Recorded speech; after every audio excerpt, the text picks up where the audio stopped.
Welcome back to my channel Asima home studies. আজ আবার বেশ কিছুদিন পরে ফিরে এলাম আর একটা ছোট্ট আলোচনা নিয়ে। আমার আজকের আলোচনার বিষয় ওয়েস্ট বেঙ্গল বোর্ড এবং সিবিএসই বোর্ড সিলেবাসভুক্ত গল্প, দশম শ্রেণীর গল্প আশাপূর্ণা দেবী রচিত জ্ঞানচক্ষু। প্রথমেই আসি আশাপূর্ণা দেবীর কথায়। এই আশাপূর্ণা দেবী 1909 খ্রিস্টাব্দের 8ই জানুয়ারি কলকাতার উত্তর কলকাতার এক বিখ্যাত রক্ষণশীল পরিবারে জন্মগ্রহণ করেছিলেন। পিতা হরেন্দ্রনাথ গুপ্ত, মাতা ছিলেন সরলা সুন্দরী দেবী। ছোটবেলা থেকে লেখাপড়ার সুযোগ হয়নি, কারণ তিনি রক্ষণশীল পরিবারে জন্মগ্রহণ করেছিলেন, যে পরিবারে মেয়েদের লেখাপড়ার খুব একটা সুযোগ ছিল না। এই মহিলা লেখিকার শ্রেষ্ঠ স্থান তিনি অধিকার করেছিলেন। 15 বছর বয়সে এই স্বনামধন্যা লেখিকা আশাপূর্ণা দেবীর বিয়ে হয় একজন বিখ্যাত মানুষ কালিদাস গুপ্তের সঙ্গে। তিনি ছিলেন একজন আদর্শ বাঙালি গৃহবধূ এবং আদর্শ মাতা। এই আদর্শ মাতা এবং আদর্শ গৃহবধূ হওয়া সত্ত্বেও কিন্তু তাঁর লেখনী থেমে থাকেনি।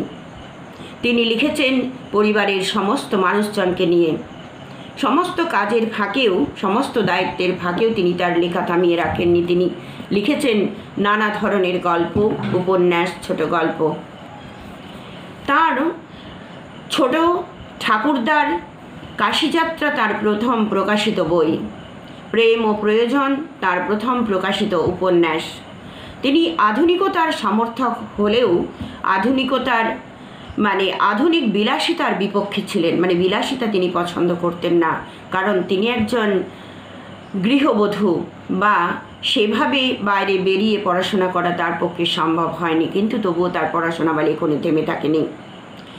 তার উপন্যাসের সংখ্যা 176, ছোট গল্পের সংকলন গ্রন্থ 30, ছোটদের জন্য লেখা গল্প 47 এবং অন্যান্য বইয়ের সংখ্যা হলো 25। একজন গৃহবধূ এবং আদর্শ মাতা হয়েও তিনি এত কিছু লিখেছেন আমাদের মঙ্গলের জন্য, বা তার মনের ইচ্ছা পূরণ করেছেন তিনি। গৃহবধূ হয়েও হাজারো কাজের মধ্যেও তার লেখনী থেমে থাকেনি।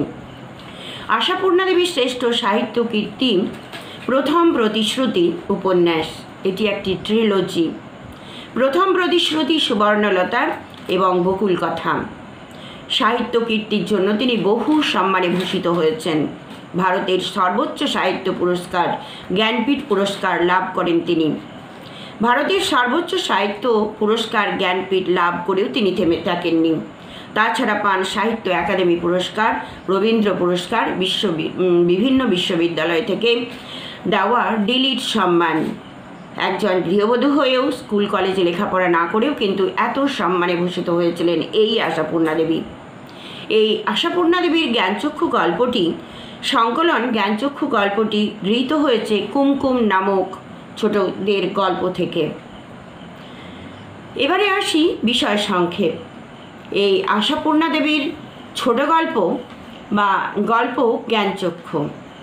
এই জ্ঞানচক্ষু কথার অর্থ হলো মনশ্চক্ষু বা অন্তর্চক্ষু, যেটা বাইরের দুটো চোখ দিয়ে আমরা শুধু বাইরের প্রাকৃতিক পরিবেশ বা সব কিছু দেখি, কিন্তু মনশ্চক্ষু দিয়ে আমরা, অন্তরের দৃষ্টি দিয়ে আমরা অনেক কিছু দেখতে পাই। এখানে এই গল্পের মধ্যে যেটা দেখানো হয়েছে যে তপন নামক একটি ছেলে তার ছোট মাসির বিয়েতে মামার বাড়িতে আসে মায়ের সঙ্গে। মামার বাড়িতে এসে সে জানে যে তার ছোট মেসো একজন লেখক এবং অধ্যাপক। এর আগে পর্যন্ত তার ধারণা ছিল লেখক মানে কোনো অন্য জগতের মানুষ বা অন্য কিছু, একজন সাধারণ মানুষ যে লেখক হতে পারে, এটা তপনের ধারণার মধ্যে ছিল না। ছোট মেসোকে দেখার পরে তার এই জ্ঞানচক্ষুটা খুলে যায় যে একজন মানুষ যদি লেখক হতে পারে, একজন অধ্যাপক যদি লেখক হতে পারে, তাহলে সে কেন পারবে না। হঠাৎ সেখানে মামার বাড়িতে বেশ কিছুদিন থাকার সময় একদিন তার হোমটাস্কের একটা খাতা নিয়ে তপন চলে যায় তাদের উপরে, দোতলা বা সেই বাড়ির উপরে। সেখানে গিয়ে বসে বসে সে লিখে ফেলে একটা আস্ত গল্প। গল্পটা হাতে নিয়ে নিচে নামে। নিচে নামার সময় ছোটো মাসি দেখে ফেললে ছোটো মাসিকে বলে সে একটা গল্প লিখেছে। ছোটো মাসিকে পড়ে শোনাতে গেলে সে বলে, বাহ, দারুণ লিখেছিস তো, এই গল্পটা কিন্তু ছাপিয়ে দেওয়া যাবে, তোর মেশোকে বলে এটা ছাপিয়ে দেওয়া যাবে। মেশোর কাছে নিয়ে গেলে মেশো বলে, হ্যাঁ, খুব সুন্দর হয়েছে, তবে একটু কারেকশান করে দিতে হবে। তপনের খুব আনন্দ হয় যে সেও হয়তো লিখতে পারে, কারণ সে সময় মামার বাড়িতে গিয়ে তপন বেশ কিছুদিন ছিল, আর মেসোমশাই ছুটি থাকার জন্য মেসোমশাইও সেখানে অনেক দিন ছিলেন। মেসোমশাই এই আশ্বাস দেওয়াতে তপনের মনের মধ্যে আনন্দের সঞ্চার হয়। বাড়ি ফিরে আসার পরে তপন কিন্তু বেশ কিছু গল্প লিখে ফেলে, এবং সেই গল্প লিখতে তার ভালো লাগে। সে মনে করে সেও একজন লেখক হতে পারে তার মেসোর মতো। আর মেসো তাকে আশ্বাস দিয়েছিল সে গল্প লিখলে সেই গল্প সে সন্ধ্যা তারায় ছাপিয়ে দেবেন। তিনি সন্ধ্যা তারায় ছাপিয়ে দেবেন, তাদের পত্রিকা সন্ধ্যা তারায় তিনি লেখেন। হঠাৎ একদিন তার মেসো এবং ছোটো মাসি তাদের বাড়িতে এসেছেন। যখন আসছেন তখন তার হাতে একটা পত্রিকা, নাম সন্ধ্যা তারা। সঙ্গে সঙ্গে সেই পত্রিকাটা দেওয়া হলে সে সূচিপত্র খুলে দেখে সেখানে লেখা আছে তপনের নাম এবং গল্পের নাম প্রথম দিন। কারণ প্রথম যে গল্পটা সেদিন মামার বাড়িতে বসে তপন লিখেছিল, একান্তে বসে তপন লিখেছিল, সেই গল্পটার নাম ছিল প্রথম দিন। তপন আনন্দে আত্মহারা হয়, বাড়ির লোক সবাই আনন্দে আত্মহারা হয়ে তপনকে বাহবা দিতে থাকে। তপনও খুব আনন্দিত হয়। তপনকে যখন তার মা এবং যখন মেসোমশাই বলে যে একটু কারেকশান করে দেওয়া হয়েছে মাত্র, সবাই তখন একটু একটু উল্টোপাল্টা বলতে থাকলেও মা বলে তপন গল্পটা পড়ে শোনাতে, তপনকে গল্পটা পড়ে শোনাতে।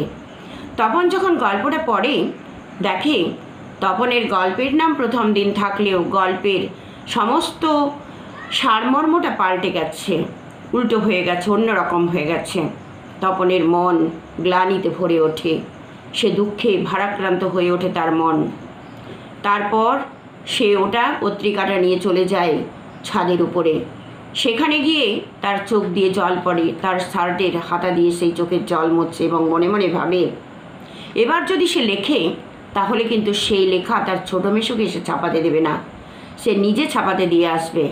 কারণ অন্যের লেখা নিজের নামে ছাপানোর মতো দুঃখের কিছু নেই, এবং এই পরম গ্লানি, এই গ্লানি সে বহন করবে কি করে? সে কাঁদতে থাকে, আনন্দের পরিবর্তে দুঃখী মন ভারাক্রান্ত হয়ে ওঠে। তপনের নামে গল্পটা ছাপলেও অন্যর লেখা তার নামে যে ছেপেছে এ নিয়ে তপন কিন্তু খুশি নয়। কারণ তপন চেয়েছিল তার লেখাটা চেপে উঠুক। তপন যেদিন জেনেছিল যে না, লেখকরা মানুষ, সাধারণ মানুষ, তার ছোটো মেয়ে অধ্যাপক হয়েও যদি লিখতে পারে তাহলে সেখানেও লিখতে পারবে না, এবং অনেক গল্প সে লিখেও ফেলেছিল। তপনের এই যে গল্পের নামকরণ দেওয়া হয়েছে জ্ঞানচক্ষু, মানে অন্তর্চক্ষু। তপনের প্রথম জ্ঞানচক্ষু খুলে গেল তার ছোটো মেসোকে দেখে, কারণ সে ভেবেছিল যে ছোটো মেসো হয়তো মানে লেখক, মানে তারা মানুষ নয়, অন্য কেউ। কিন্তু যখন দেখে যে না, এই ছোটো মেসো একজন মানুষ, তার ছোটো কাকা, মামা, দাদা বা বাবার মতোই, তখন তার মনের একটা জ্ঞানচক্ষু খুলে যায়। পরে আবার জ্ঞানচক্ষু খুলে যায় যে না, সে যখন লিখবে তখন অন্যের হাতে সে দেবে না, তার লেখাও ছাপতে পারে, সে দিয়ে আসবে। অন্যের নামে ছাপানোটা আত্মগ্লানি ছাড়া আর কিছু নয়, মনের আনন্দ সেখানে নেই। এইভাবে জ্ঞানচক্ষু খুলে যায় তপনের। দুবার জ্ঞানচক্ষু খোলে, তাই গল্পের নামকরণও জ্ঞানচক্ষু, এটা সার্থক হয়েছে। কারণ তপন একটা ছোট্ট বালক হলেও তার মনের মধ্যে একটা গ্লানি ছিল, দুঃখ ছিল, দুঃখে ভারাক্রান্ত হয়েছিল মন। যখন তার লেখাকে পাল্টে অন্য কোনো গল্প তার নামে ছাপানো হয়েছে তখন সে কিন্তু দুঃখে ভারাক্রান্ত হয়ে উঠেছে এবং চোখের জল পড়েছে। সেই চোখের জল সে জামার হাতা দিয়ে মুছেছে। এই জ্ঞানচক্ষু গল্পের মূল বিষয়বস্তু হলো এটাই। তপন নামক ছেলেটির দুবার জ্ঞানচক্ষু খুলে গেছে, একবার মানুষ লেখককে দেখে, আর একবার অন্যের হাতে লেখা না দিয়ে আমি নিচে দিয়ে আসব, বা আমিও লেখক হতে পারি, বা আমি নিজে গল্প ছাপাতে পারি। এই হিসাবে তপনের জ্ঞানচক্ষু খুলে গেছে, তাই গল্পের নামকরণও জ্ঞানচক্ষু সার্থক হয়েছে বলে আমাদের মনে হয়। এই যে জ্ঞানচক্ষু গল্পটি নিয়ে আলোচনা করা হলো, তোমাদের কেমন লাগলো জানিও। যদি ভালো লেগে থাকে তবে একটা লাইক শেয়ার ও সাবস্ক্রাইব করে দিও তোমাদের অন্য বন্ধুদের দেখার জন্য। আর যারা অলরেডি সাবস্ক্রাইব করে রেখেছো তাদের জন্য অশেষ ধন্যবাদ রইল, ভালোবাসা রইল অফুরন্ত। পরে আবার অন্য কোনো আলোচনা নিয়ে আসছি, ততক্ষণ পর্যন্ত ভালো থেকো সবাই, ধন্যবাদ রইল।